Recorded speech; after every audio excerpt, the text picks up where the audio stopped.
Huwag kayong matakot. Ano man ang mangyari. Sabi ng ating Panginoong, sabi ng ating Diyos sa kanyang mga salita, ang Diyos ang aking lakas at kanlungan. Iyan ang sinabi ng Diyos, sabi, ang Diyos ang aking lakas at kanlungan. Minsan, tingnan natin sa maraming mga, ang tawag dito na ninervyos sa darating na dalawang bagyo. May dalawang bagyo na ang tubig ngayon dito sa Pilipinas ay napakalalakas. At doon na sa Antipolo, ay sinasabi nila, ito'y mataas na lugar, pero ang tubig ay napakalakas. Kaya ibig sabihin dito na walang safety dito sa mundo. Na kahit gumagawa kayo ng masama at nasa mataas kayong lugar ay safety kayo, hindi po. Ang Diyos ay alam ng Diyos kung sino ang mga sa Kanya. Tandaan niyo po, alam ng Panginoong Jesucristo at ng Diyos kung sino ang mga sa Kanya.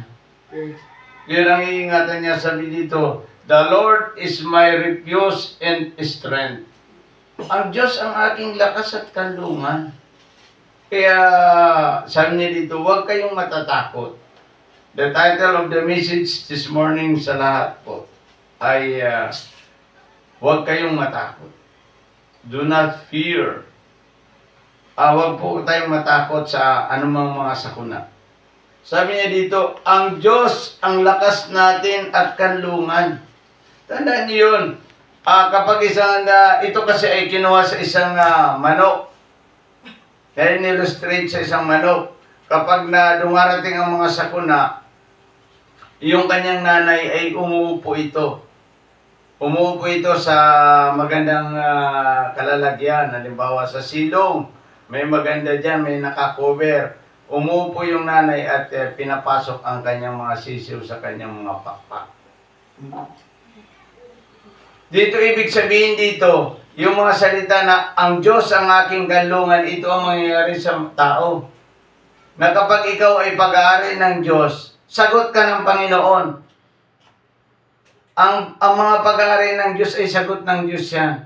Alam niyo po ba, anong panahong Rosing yata yon na pinakamalakas na bagyo dito na dumaan.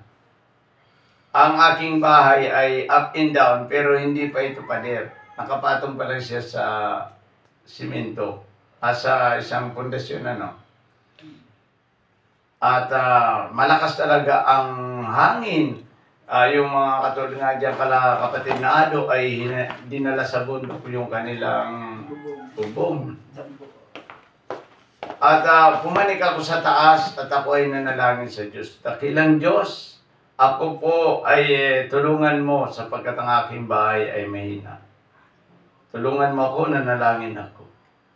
Hindi po dumaan dito ang hangin. Hindi nabasa ang aking taas. Hindi walang natanggal kahit kapirasong yero. Hindi natanggal. Kasi sabi ng Diyos, ako ang inyong lakas at kanlungan. Alam ng Diyos kung sino ang mga nasa Kanya at kung sino ang mga Kanya. At kasi, halimbawa, kung mananalangin ka, O Diyos, bigyan mo ako ng lakas, ay hindi ka naman anak ng Diyos. Walang power yan. The power of God is from the children of God. Ang kapangyarihan ng Diyos, ito'y nahayag doon sa mga anak ng Diyos. Kaya sabi ng Diyos, sorry po. Sabi ng Panginoon, ako ang iyong lakas at kanlungan. Sabi niya dito sa 2, di ka dapat matakot, mundo'y mayanig man, kahit na ang dagat, ang bundok mabuwan. Kahit na magngalit siyang karagatan at ang mga burol mayanig magimbal. Ibig sabihin ko, yung mga landslide, mga lindol, mga bundok na magigibaan, mga mayanig ang karagatan at magngalit ang karagatan. Sabi ng Biblia, ang mga anak ng Diyos ay mananatiling ligtas. Amen. Amen. Mananatili sapagkat sabi ng Diyos, ako ang iyong lakas, ako ang iyong kanlungan. Di ka dapat matakot. Sabi ng Panginoon, kaya sabi dapat sa ating mga Kristiyano, huwag kayong matatakot sapagkat may Diyos tayo na tagapagligtas at kanlungan at lakas natin. Hindi dapat matakot. Minsan, yun ay subuko na ang Panginoon.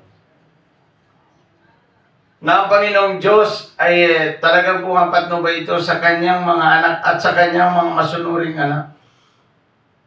Tingnan mo dito sa Awit chapter 37 verse 18. Sabi niya dito, iingatan ng Diyos yung masunurin. Chapter 37 ng mga awit. Atras lang kayo ng kaunti. Iingatan ng Diyos yung mga masunurin, ang lupang minanay di na babawiin. 19. Kahit na sumapit ang paghikahos, di niya mararanasan ang magdarahok. Ibig sabihin, kapag ang isang taong masunurin, lahat ng nasa kanya ay hindi na ito babawiin.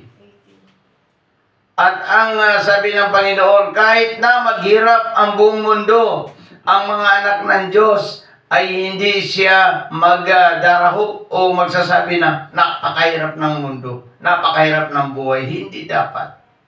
Kasi ang blessing ng Diyos ay nasa ating lahat. Sapagkat sabi ng Diyos, ako ang iyong lakas, ako ang iyong kanlungan. Di ka dapat matakot. At tanggalin natin yung takot sa ating buhay. Minsan sabihin ng maraming mga tao na, o Diyos, darating na naman ang bagyo. Milyon-milyon ang di-destroyed ng bagyong ito. Lahat ng mga bagyo, lindol, ang mga pinipinsala nito ay milyon-milyon. Yun talaga, sabi sa Mateo chapter 24, verse 1 to 14, na itong palindol at bagyo, maghihirap ang tao sapagkat ito ang pasimula ng kahirapan. Hindi nyo ba alam na kapag naglilindol, nagbabagyo, ay milyon-milyon ang nasisira? Kasi ito talagang palatandaan para tayo maghirap. Matutong makinig at tumawag sa ating Diyos. Sa ating mga anak ng Diyos, never na matakot, huwag kayong matatakot. Sapagkat ang Diyos natin, sabi ng Panginoon, ako ang iyong lakas, ako ang iyong kanlungan, di ka dapat matakot.